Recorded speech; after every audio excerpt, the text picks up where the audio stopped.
nosotros no podemos curar a los niños, tenemos que llevarlos ahí a Cruz Roja. Pero si soy médico. Sí, pero jubilada, ¿no? Pero sigo sabiendo cómo poner betadine. Crees que lo estás ayudando, pero no sabes el daño que le estás haciendo.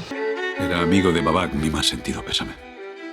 He venido a verla por una deuda que tenía con él.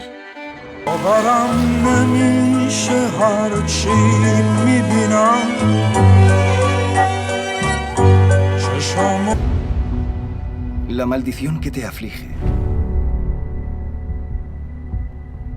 también podría usarse para salvar a otros. No quiero hacer más daño a nadie.